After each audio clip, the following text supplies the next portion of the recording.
Hi everyone, my name's Doris Hobbs, your host here on Dose of Doris, where on this media platform I share my personal journey of self-healing, spirituality, and the true essence of finding the answers from within.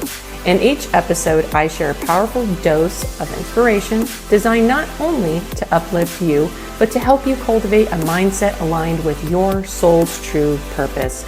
If you are ready to embark on a journey of self-discovery, personal growth, and a life filled with love, then let's get started.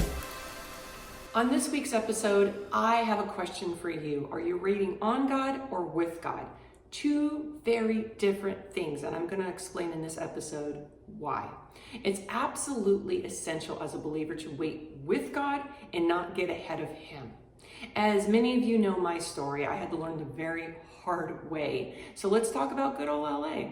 As a recap, I sold my condo last summer. It was about 2 days after I surrendered my will to God, the transaction went through. Days prior to me surrendering, a book fell on my path. It was Do It Afraid by Joyce Myers. I swear, to this day, this book helped me. Through each day of that transaction, I read this book. And through some of my hardest challenges, through this real estate transaction, this book gave me the courage and power to push through. And more power to anyone that's a real estate agent or has sold a property. That is the most stressful transaction you will ever go through in your life, in my opinion. So with my condo transaction finalized, which I knew it was God's will, it was time for me to leave and sell all of my belongings, not my sequence dresses, but all of my furniture to start fresh. In my heart, it was only LA. But I won't lie, I was scared because it was foreign and I still had attachments both physically and emotionally where I was. And when I look back, I see that those attachments plus bad behavioral patterns would only follow me to LA, which they did, hence why I had the worst 3 weeks of my life out there. It was because I went on my terms, not God's. So instead of waiting with Him, I was waiting on Him and just pulled the trigger and left. You see, when you wait on God, you're in this mindset of, okay, God, when is this going to happen? I want it now. Come on, God, come on. As I mentioned before, when you have learned the lessons, they go away. Well, for me, I didn't learn my lessons when I got to LA. So when I was going through the LA saga of my life, so much was coming up for review. And frankly, that's why I left. That is why I left and ran away from my destiny, a place that I know it's in my heart and that I'm destined to live and be a service in. But the fear of failure came over me. Negativity, this is wrong. I don't like this, blah, blah, blah, blah. It was just chatter in the mind. So it was just an excuse for me to run home where it was safe and familiar. Well, get this. In the property I was living in, which I might say several celebrities lived in that LA home, it had gray walls and I hated them. I even bought a bucket of paint and painted one of the rooms, but it's a whole different story. Now, where I'm currently living now, as you can see, the walls are gray and I'm content. Isn't it crazy on how the mind works with our emotions? Only because I see this place as a security blanket, because it's familiar, because I know this area. We will find ways to justify our emotions based on what we feel we deserve and see worthy.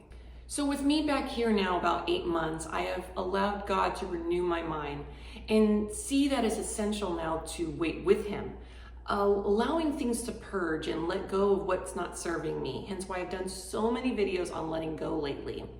In these moments, we just need to stop. We just need to stop and surrender our will and say, I'm done. I'm done, God. I can't deal with this anymore. I surrender my will to you to make it all right. Proverbs chapter 3, verse 5 states, trust in the Lord with all of your heart and do not lean on your own understanding. We've all heard that verse before.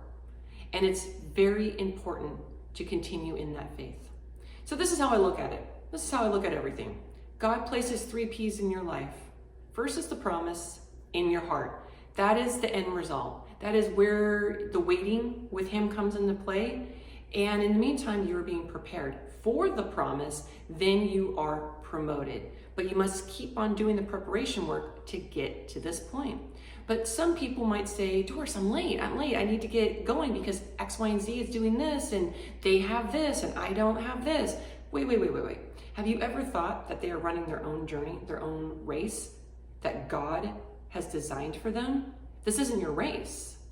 You know, the life isn't one box fits all. We all have different promises in our hearts, different journeys that we must embark on. Nonetheless, that we need to remember, none of us are late when you're waiting on God. What I'm about to embark on in the next following months, I'm stepping towards my promise. I just know it in my heart. I know all the preparation that I've been doing is getting me to one step closer, a huge step actually, to my promise. And I'm much more at ease with it now because I know I'm waiting with God and I'm doing what is needed for what He's planning ahead of me. And I'm no longer getting ahead of myself with asking questions and doubting. I'm just trusting in my heart. What is meant for me will not pass me by. So as a recap, here are a few things not to do while you're waiting with God. 1, don't take matters in your own hands. Trust me on that one. 2, don't doubt what God can do. 3, put your trust in people, not in people over God.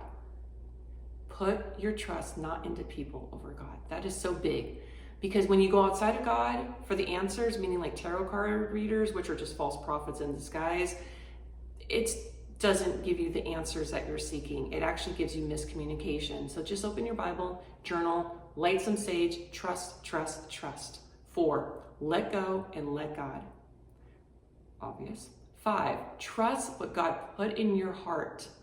And for me, He put LA. And now I must continue on my faith journey and know I will return when the timing is right, His timing.